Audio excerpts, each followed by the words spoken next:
And even if they're kind of camping, you know, like who's to say? I've seen Westballs try to camp Armada on the top platform, and then 2 minutes pass, Armada doesn't take the bait. All of a sudden, Westballs is approaching again. If you wait long enough, a lot of the time they're gonna get bored and they're gonna say, you know what, F this. I'm gonna go try to make something happen.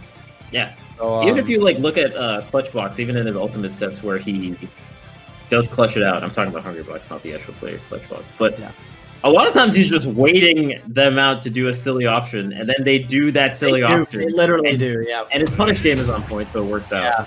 You gotta watch that video from Justin Wong, The Art of Lame. It's only like 8 minutes. I saw that after you posted it, actually. Oh, it's such a good video. It's such a good video.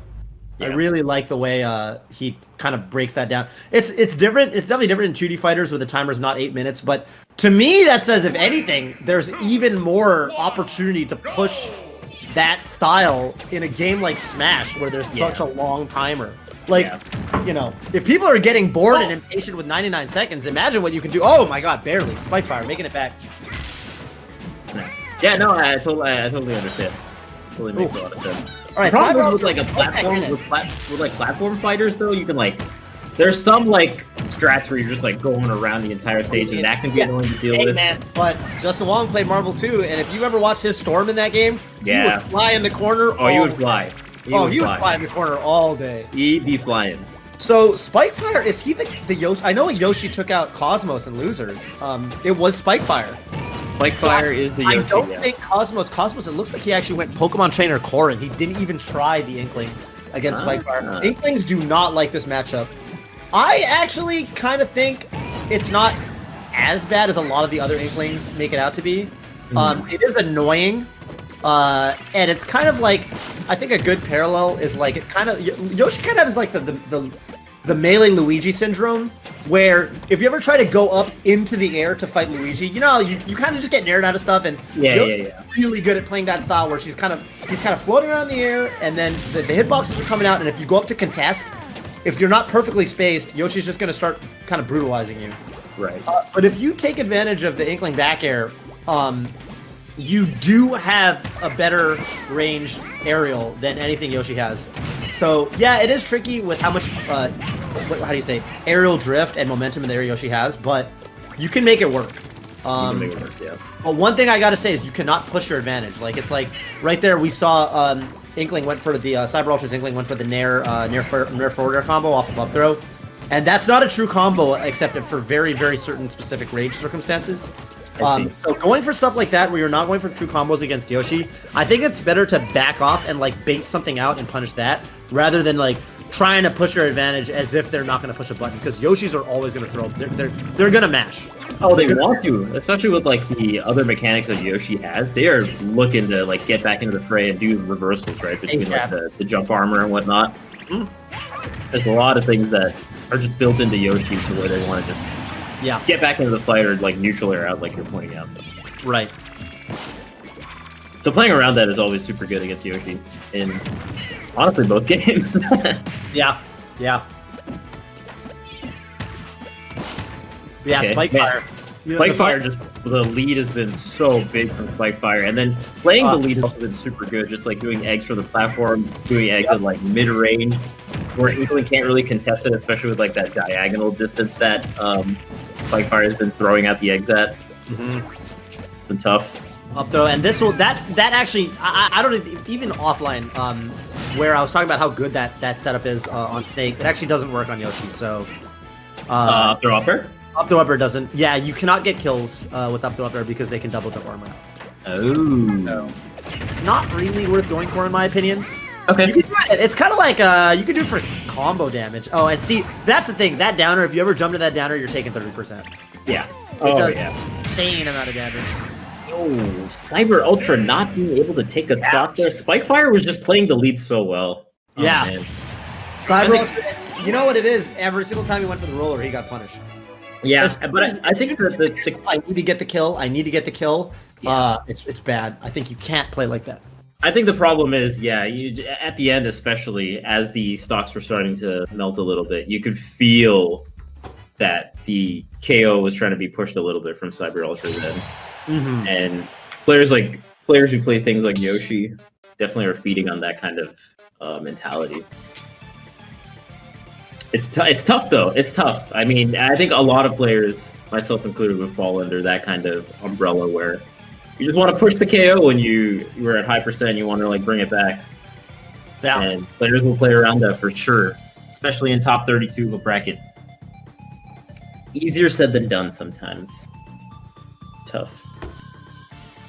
And yeah, Inkling doesn't have too many crazy KO options either. You saw like a lot of the space backers were just kind of getting beaten outright by what Yoshi has. And then with the eggs, didn't look like Inkling was able to get too much started off of that. Yeah. That's tough. You were saying that Cosmos doesn't even like going Inkling in this matchup. No, right? yeah. One of the first upsets, back when in the early days of Ultimate, where Cosmos was top 8ing like every single tournament. Actually, one of his first losses that was like kind of an upset was Suarez beat him with Yoshi, and that was when a lot of the Inkling players were talking about like, yeah, this matchup is actually rough for Inkling. It's one of the matchups that a lot of Inkling players put as losing.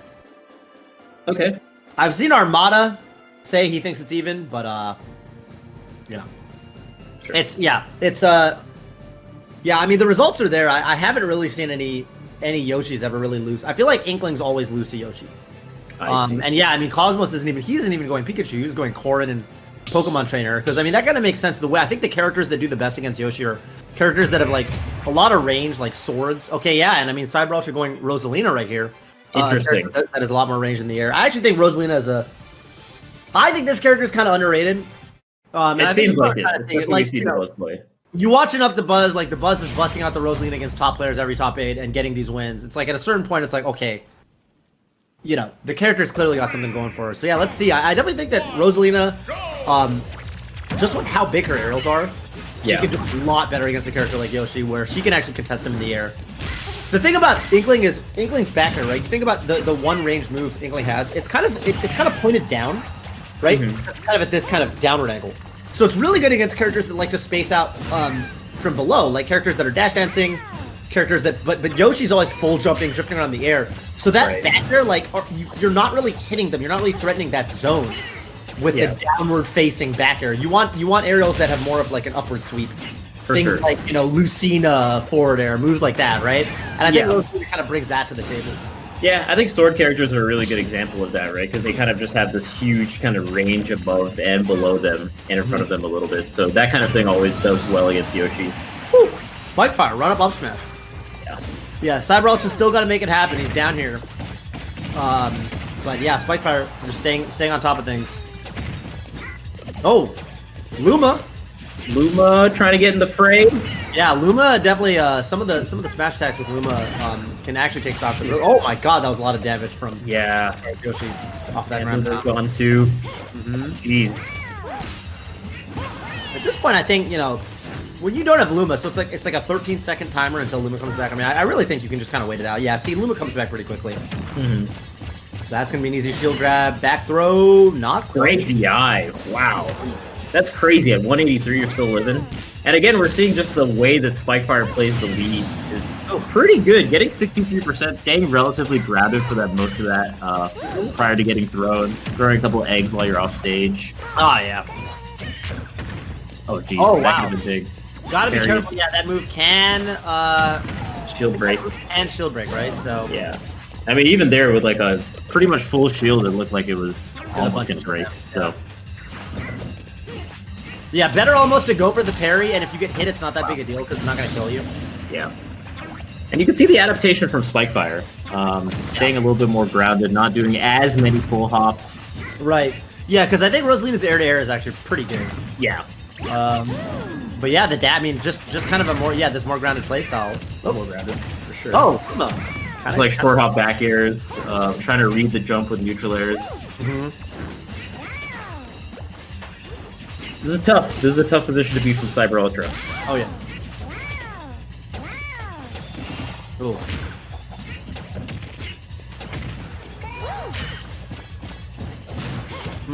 Oh, yeah, gets the platform. No tech chase there, even though he's grounded.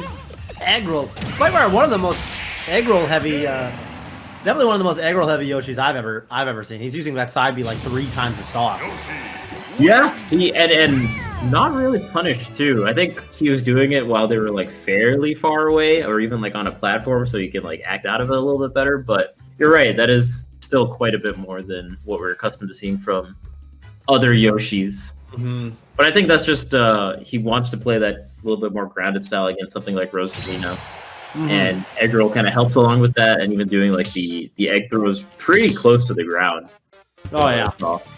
And then the short hop back airs are also very good. He played it pretty decent on the mix-ups in terms of what he was doing, even at that lower heights. Mm-hmm. But now CYBERULTRA is in a tough position. This is losers side, losers round 2, down 2-0. You've tried your secondary character with Rosalina. What will you do in game 3? Yeah, where everything is on the line. Definitely felt like Rosalina was a little bit better than did a little bit better than the Inkling, but yeah, maybe not enough, man. Yeah, maybe not enough. Choice here from CYBERULTRA going Bayonetta. Wow. Shocking the nation, shocking the world. And also, I like the skin pick for the Bayonetta. You hardly ever see the skin. Yeah, underrated skin of Bayonetta. Yeah. 2, 1, go! Oh man. Okay. Wow! Wow! Wow! Wow! Wow! Wow! Wow! Wow! Wow! Oh! And already starting off so strong. Wow.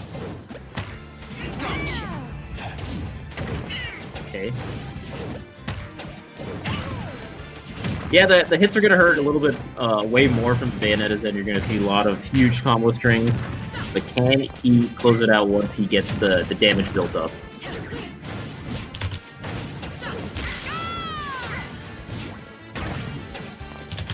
And just the way that you can even like traverse the air with Bayonetta like that. As soon as you see Yoshi throwing out neutral air and things like that, I feel like Bayonetta is way better at closing the distance and punishing that. Especially with like a combo starter. Yeah. So he's definitely keeping this very neck to neck right now. Again, it's going to really come down to can he get the KO confirms that Bayonetta does struggle with. It's a Japanese voice.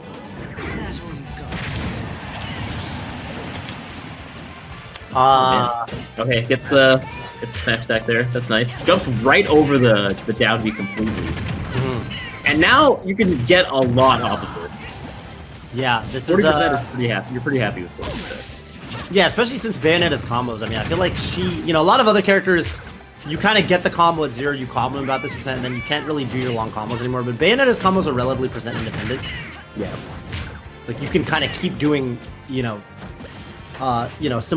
like B move combos, and those will work. Mm-hmm. Even at a percent like this, it kind of just has to do more with your opponent's, fall speed or fall speed and size and weight. Yeah. But I like this counter pick from CYBERULTRA so far, and I like that he has the lead. He just stayed all the way to the left side of the stage. Mm-hmm. Shoot the gun a little bit. This might have been the pick, man. Yeah, Bayonetta, a character obviously that has fallen from grace a bit from Smash 4, but she has against heavies, she's got some stuff. Against heavy characters, yeah. See, that's the kind of thing, right?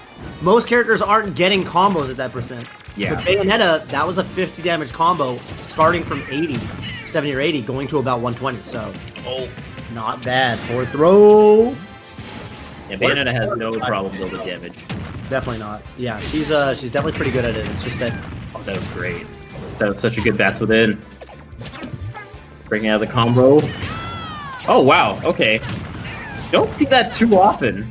Mm-hmm. They go for the lick into down B after they break out of the egg. It's a very high committing move. Just staying right underneath the guns, closing the distance, but oh my goodness. Wow, what a witch time. And that was a full-on read. Yeah. Oh my god. That's crazy.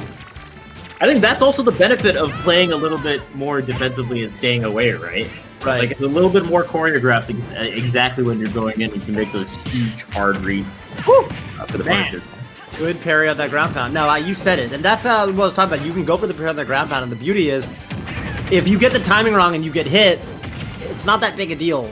Not that big a deal. Like, getting hit is not a big deal. Actually, shielding it is often a bigger deal. Mm-hmm. Where, you know, it's kind of the other way, right? A lot of other moves, it's like, oh, you know, if you shield it, you're okay. If you get hit, you don't want to get hit. But that move is the opposite. Getting hit's okay, you don't want to shield it. Right. So, like, why not go for the parry? Right. And yeah, can CYBERULTRA close it out now on the game 3 with the, I don't know, where counter trying all 3 different characters. Well, at that point, it's going to be like, okay, all he has to do is win one more game. SPIKEFIRE is the one who's going to have to adapt. Ooh, couldn't read there. Possible up smash or something off of the air dodge from SPIKEFIRE. Oh, wow. Parried the last hit of the down B? That's A crazy. lot of people get hit by that, or just kind of like knocks you away and resets back to neutral. Oh, okay, wait a minute. Stop! Well, it's Bayonetta, so you're... Yeah, that was tough. Oh, no! A little bit. I think he panicked a little bit. Oh, no! He bonked his head. He bonked his head. You ever been underneath a desk looking for something and you stand up too quickly and you bonk your head on the desk? And then you die? And then you die. He bonked his head. He bonked his head. You can't bonk your head. Not even once. Tried to do the up B, but he bonked his head on the battlefield ceiling, and he tough. And with the recovery that Bayonetta had, I thought maybe he could make it back, but I guess not. Jeez. Oh, dude, he was really coming back. Like, the game plan was solid. It was. That is like a crucial mistake, but a very nice try from CYBERULTRA, trying 3 different characters. And finding, I mean, kind of finding his footing. Who knows? If he won that 3rd game, I think there's a very likely, with how well his Bayonetta was playing, that he would have been able to. I think so too. The pacing was the pacing was definitely in his favor. Yeah. I like the patience overall.